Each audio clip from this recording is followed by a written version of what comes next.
Que recherche la grande distribution? D'une part, faire un maximum de bénéfices et attirer les consommateurs. Pour cela, il est nécessaire d'avoir une bonne politique marketing. D'autre part, il est vrai qu'aujourd'hui, la manière de consommer tend à changer vers une réflexion verte et une démarche durable. De ce fait, afin de conquérir cette partie des consommateurs, la grande distribution doit s'inscrire dans une stratégie qui allie à la fois performance économique et performance durable. Cela passe principalement par la suppression des emballages. Et les consommateurs, qu'en pensent-ils? Est-ce que vous avez déjà acheté des produits sans emballage ou sans suremballage? Non.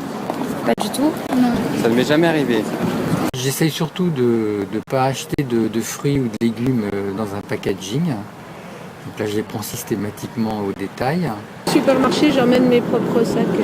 Ah d'accord. Qui sont en tissu, c'est un peu comme de la paille pressée. Et vous trouvez que dans les grandes surfaces, dans les grands supermarchés, c'est un peu plus compliqué, ça marche mieux dans les petits genre les bioshops, ce genre de choses, c'est un peu plus pratique que dans la grande distribution. Si par exemple, dans un magasin de grande distribution, un supermarché, on proposait plusieurs produits sans emballage de manière facile à acheter, est-ce que ça vous intéresserait? Est-ce que vous en achèterez? Oui. En fait, je suis assez peu client de la grande distribution. J'achète plutôt dans les commerces locaux. Sûrement, oui. Quel que soit le prix, par exemple? Quel que soit le prix. Bon, peut-être pas, mais D'accord. tout dépend du type de produit aussi. Ok.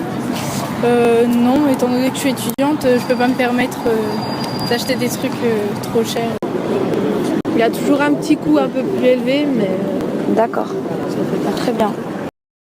C'est si bon de partir n'importe où, bras dessus, bras dessous. C'est si bon.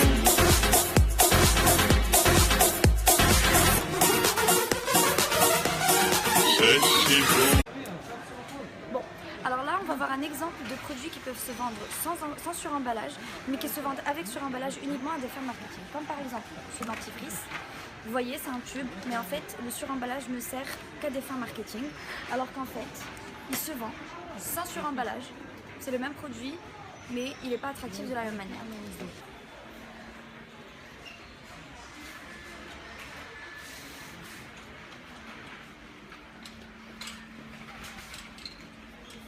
Encore un exemple d'un produit qui se vend avec un emballage supplémentaire de manière inutile, comme par exemple ces pommes qui se vendent par 4 dans une barquette et un sac en plastique par-dessus, 99 centimes pour 4 pommes. Alors qu'à côté, on a un sac plastique sans barquette, donc un emballage en moins. Il y a beaucoup plus de quantité pour le même prix. Alors là par exemple, ces yaourts sont vendus par 4, ça se tient bien, il n'y a pas de suremballage, il n'y a pas de souci. Alors qu'au contraire, ces yaourts-là sont un peu plus élaborés, sont vendus avec un suremballage, un paquet par-dessus, alors qu'il suffisait tout simplement d'emballer comme les autres yaourts, les flaques. Encore une fois, 4 yaourts suremballés avec un emballage qui ne sert pas à grand-chose. Ici, nous avons 2 bouteilles de champagne totalement identiques, avec 2 prix différents, variant uniquement sur un aspect marketing et packaging.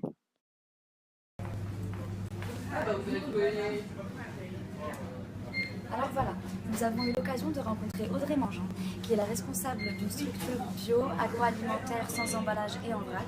Nous avons eu l'occasion de lui poser quelques questions sur le marketing, l'emballage. Alors en fait, dans les magasins comme le nôtre, dans un magasin bio, on n'a pas de grandes marques connues, pas de grandes marques référencées, donc nos clients s'en moquent. Ils n'ont pas besoin d'avoir une étiquette avec un gros Danone dessus pour savoir que le yaourt va être bon. Donc c'est pas du tout ce qu'ils recherchent, ils recherchent un produit, du goût et un prix. Donc on peut vendre des produits sans aucun emballage, c'est pas leur préoccupation, ils ne sont pas attachés à ça. Le rapport entre les consommateurs et les bio. Au niveau prix, comme le bio se démocratise et un peu moins élitiste qu'il ne l'était il y a une dizaine d'années, on contribue aussi à casser cette idée reçue que manger bio ça coûte un bras. En France, les préoccupations d'ordre écologique et biologique sont croissantes, on va dire. On est en retard par rapport aux pays nordiques, européens. Chez les clients, ils prennent conscience d'eux-mêmes et du coup, ils cherchent à consommer plus responsable. Et surtout les différences qu'il y a entre des petites structures et la grande distribution. Alors dans la grande distribution, ça reste mon point de vue. Je pense qu'aujourd'hui dans la grande distribution, on est attaché aux marques, les marques qui passent des pubs à la télé, avec lesquelles on est martelé. Et on a l'exemple aussi de la grande distribution qui développe de plus en plus ses propres marque. Eux aussi ont besoin du packaging et c'est ça qui est très présent. Dans la petite distribution, dans les petits commerces, comme je vous disais, pour ce qui s'apparente du moins aux produits bio, on peut s'en passer. Aujourd'hui, on s'en passe.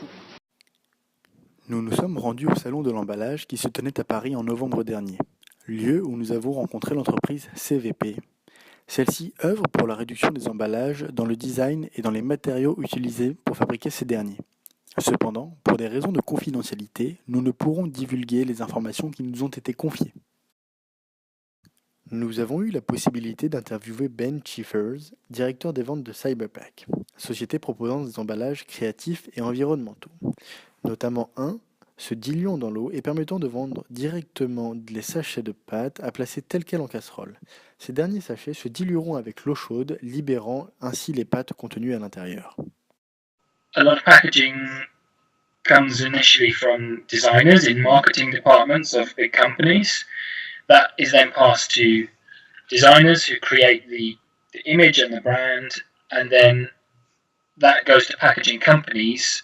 And at that point, there's some issue of cost is put against things, and that will often determine the way to do things. I think it's about the way people work, companies work, their internal processes for approving these kind of things.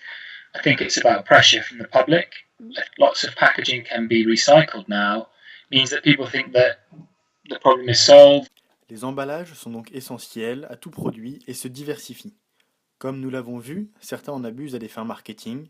D'autres sociétés, en revanche, prennent le pas inverse, comme les sociétés Bio C'est Bon, CVP et Cyberpack, consciencieux de limiter la quantité ainsi que l'effet des emballages sur l'environnement. Le prix reste un facteur déterminant et la grande distribution ne semble pas envisager de changer ses habitudes.